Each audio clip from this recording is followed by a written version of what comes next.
Hello student, स्वागत है आप सभी को अपना यूट्यूब चैनल 10 का इंग्लिश पॉइंट में। चलिए आज एक बार फिर से हम बहुत ही इम्पोर्टेंट टॉपिक लेकर के आप लोगों के बीच प्रेजेंट हो गए हैं।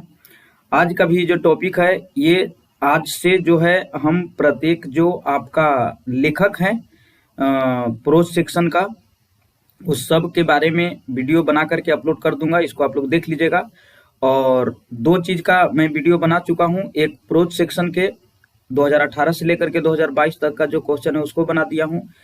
दूसरा है पोएट्री सेक्शन का जो 2018 से लेकर के 2022 तक का जो पूछा हुआ क्वेश्चन है उसको मैं बना दिया हूँ।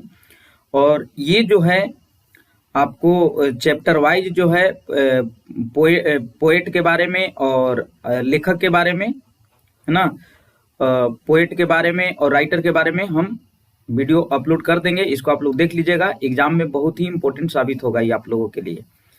ठीक है, तो हर चैप्टर से रिलेटेड हम राइटर के बारे में और पोएट के बारे में, दोनों के बारे में जो है वीडियो बना करके अपलोड कर देंगे। इसको आप लोग देख लीजिएगा। और इससे पहले अगर 2018 से लेकर के 22 तक पूछा हुआ प्रोज और पोएट्री दोनों का वीडियो नहीं देखे हैं तो उसका डिस्क्रिप्शन, इस वीडियो के डिस्क्रिप्शन बॉक्स में उसका लिंक हम डाल देंगे। उसको आप लोग देख लीजिएगा हर हाल में, ताकि आपको बेहतर आप प्रदर्शन कर सके फाइनल एग्जाम में। ठीक है, तो चलिए बिना समय व्यर्थ बिताए हम स्टार्ट करते हैं। देखिए यहाँ पर लिखा हुआ है इंडियन सिविलाइजेशन एंड कल्चर, भारतीय सभ्यता और संस्कृति। जैसा कि आप जानते हैं कि भारतीय सभ्यता और संस्कृति के जो लिखे हैं यह है महात्मा गांधी। कौन लिखे हैं? महात्मा गांधी लिखे हैं। तो हम लोग जानेंगे पहले महात्मा गांधी के बारे में कि कौन थे। महात्मा गांधी ने इंडियन सिविलाइजेशन एंड कल्चर में किन किन बातों को बताया है। महात्मा गांधी का जो जन्म और मृत्यु हुआ वो कब हुआ, महात्मा गांधी क्या चीज के लिए जाने जाते हैं, इनकी ऑटोबायोग्राफी क्या है, इन सब चीजों के बारे में हम जानेंगे। और जितने भी चीजों को हम अंडरलाइन करेंगे जो बेहतर तरीके से, उसको आप लोग अच्छे से देख लीजिएगा ताकि बेहतर तरीका से आपको समझ में आ जाए।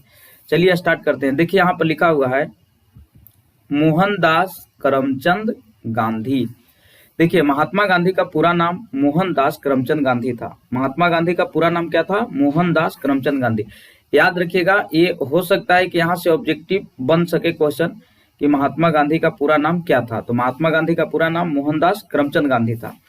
इसके बाद देखिए 1869 एंड 1948, 1869 में महात्मा गांधी का जन्म हुआ और मृत्यु 1948 में हुआ। मृत्यु कब हुआ? देखिए यहाँ पे 1948 में। चलिए आगे बढ़ते हैं। कह रहा है कि पॉपुलरली नॉन एज बापू, लोकप्रियता से महात्मा गांधी जाने जाते हैं। पॉपुलरली का मतलब लोकप्रियता से और नॉन का मतलब जाने जाते हैं क्या चीज के लिए? बापू, मतलब इनको लोग बापू कहते हैं, या the father of the nation, Bapu या राष्ट्रपिता के नाम से महात्मा गांधी जाने जाते हैं। क्योंकि इनके अंदर लोकप्रियता जो थी ना, उस लोकप्रियता के चलते लोग इनको बापू कहते हैं या फिर फादर ऑफ द नेशन कहते हैं। तो ऑब्जेक्टिव में ये सब जो क्वेश्चन बनेंगे यहाँ से संभावनाएं होती है। देखिए यहाँ से। इसके बाद देखिए कह रहा है कि was more a spiritual leader, अधिक ही आध्यात्मिक नेता थे। क्या चीज से?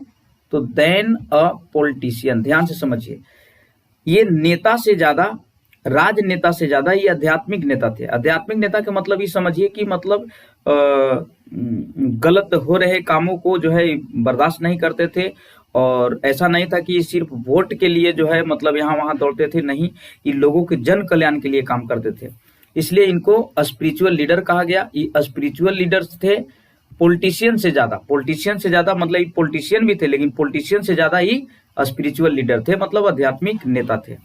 इसके बाद देखिए यहाँ पर लिखा हुआ है ही सक्सेसफुली, इन्होंने सफलतापूर्वक, वह सफलतापूर्वक यूज्ड किए। यूज्ड के मतलब प्रयोग किए। महात्मा गांधी सफलतापूर्वक प्रयोग किए। क्या चीज को प्रयोग किए? तो ट्रूथ एंड नॉन वायलेंस, सत्य और अहिंसा। सत्य और अहिंसा को सफलतापूर्वक महात्मा गांधी ने प्रयोग किया as the chief weapons against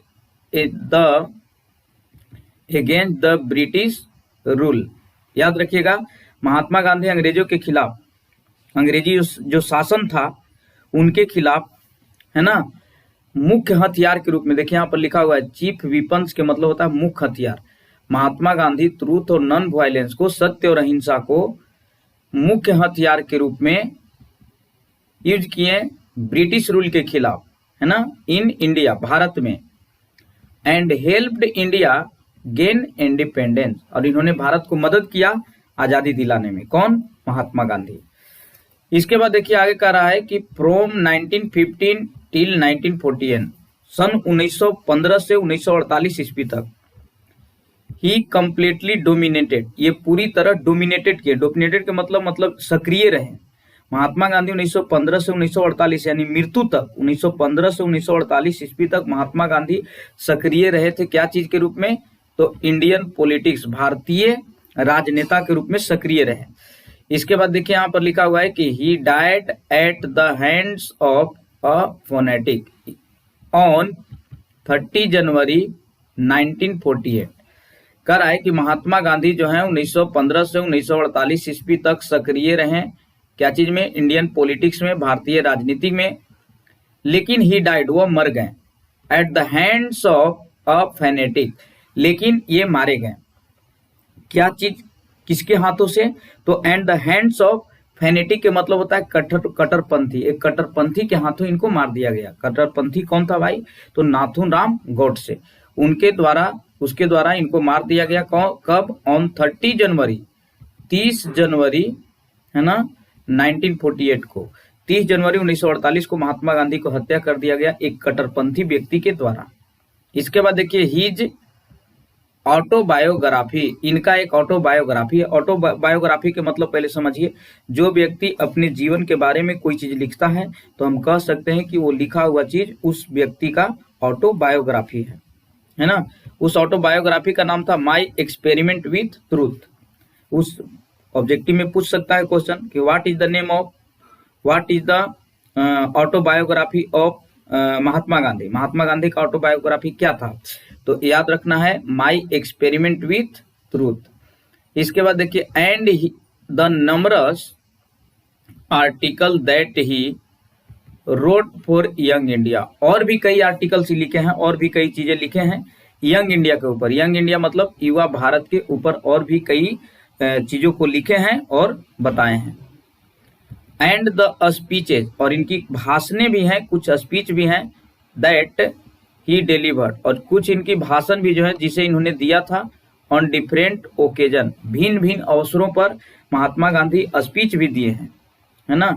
रिवेल him not only as an original thinker, देखिए महात्मा गांधी का जो स्पीच था इनको रिवेल कर दिया। रिवेल के मतलब होता है प्रकट कर देना, मतलब इनको फेमस कर दिया, है ना। न सिर्फ असली विचारक के रूप में but also a great master, बल्कि इनको एक महान मालिक बना दिया, महान अनुभवी व्यक्ति बना दिया, महान बना दिया इनको कैस्ट। इडियोमेटिक इंग्लिश मतलब इडियोमेटिक इंग्लिश में। इसके बाद देखिए यहाँ पर लिखा हुआ है इन द फ्लोइंग एक्सट्रैक्ट, इन सभी निचोड़, या फिर ये कहिए कि निम्नलिखित जो निचोड़े हैं, मतलब जो निचोड़ मतलब कुछ स्पीच भी दिए, कुछ बातों को भी लिखा इन्होंने, और कई सारा आर्टिकल्स भी लिखे। इन सभी की निचोड़ में से महात्मा गांधी एक चीज को उठाए हैं, इंडियन सिविलाइजेशन एंड कल्चर, भारतीय सभ्यता और संस्कृति। मतलब जो भी ये स्पीच दिए हैं, जो भी चीजों को लिखे, उन सभी को निचोड़ करके इन्होंने एक बात को अलग चैप्टर बना दिया, इंडियन सिविलाइजेशन एंड कल्चर, है ना। गांधी जी टॉक्स, देखिए यहाँ पे कह रहा है कि Gandhi ji talks about the sound foundation of Indian, तो यहाँ पर कह रहा है कि sound foundation of Indian, sound foundation का मतलब बुनियाद यानी बनावट, बनावट के बारे में बात किए हैं इंडियन सिविलाइजेशन एंड कल्चर के माध्यम से महात्मा गांधी। क्या चीज का बुनियाद? तो सिविलाइजेशन, इंडियन सिविलाइजेशन के बारे में, विच हैज सक्सेसफुली, जो सफलतापूर्वक विथस्टूड लागू हुआ था द पैसेज ऑफ टाइम, मतलब उस समय ऐसा था कि उस समय हमारी सभ्यता और संस्कृति जो थी वो बहुत ही अच्छी थी, और उसका उजागर करने का काम महात्मा गांधी किए, और वही हेडिंग दे दिया गया इंडियन सिविलाइजेशन एंड कल्चर। इसके बाद देखिए द वेस्टर्न, वेस्टर्न यहाँ पश्चिमी देशों की सभ्यता के लिए यूज किया जा रहा है। The western civilisation, the western civilisation जो पश्चिमी देशों की सभ्यता थी, पश्चिमी देशों यानी यूरोप वगैरह हो गया, वो सब देशों की जो सभ्यता थी विच हैज द टेंडेंसी, जिसका रुझान था टू प्रिविलेज मेटेरियलिटी, विश्वास करता था। पश्चिमी देश की जो सभ्यता के लोग थे वो विश्वास करते थे मेटेरियलिटी में। मेटेरियलिटी के मतलब होता है भौतिकवाद में विश्वास करते थे, है ना। Cannot match the Indian civilisation, match नहीं किया जा सकता है, यूरोपीय सभ्यता जो है उसे मैच नहीं किया जा सकता है भारत की सभ्यता से। That elevates the moral being, जो हम लोगों को सिखाता है मोरल होने के लिए, मतलब हमारी सभ्यता हमें नैतिकता होने के लिए सिखाता है, जबकि यूरोपीय देशों की जो सभ्यता थी वो अनैतिकता पर आधारित थी। और ये कह लीजिए कि उसकी सभ्यता को, यूरोपीय कंट्री की जो सभ्यता है, किसी भी कीमत पर हमारी सभ्यता से मैच उसको नहीं किया जा सकता है, क्योंकि वो पूरी तरह से भौतिकवाद था। और मतलब हमारी सभ्यता, वहाँ की रहन सहन, वहाँ की खान पान एकदम अलग था, हमारी सभ्यता से मैच उसको नहीं किया जा सकता है। इन्हीं सब चीज़ों के बारे में महात्मा गांधी इस चैप्टर में बात किए हैं, तो आप लोग इसको अच्छा से देख लीजिए और इसको हो सके तो 2 बार 3 बार इसको देख करके जो भी सारी बातों को बताया गया इसको आप अध्ययन कर लीजिए, ताकि आपको फाइनल एग्जाम में दिक्कत न हो। ठीक है, तो थैंक्स स्टूडेंट्स, मिलते हैं नेक्स्ट वीडियो में, तब तक के लिए सभी को धन्यवाद।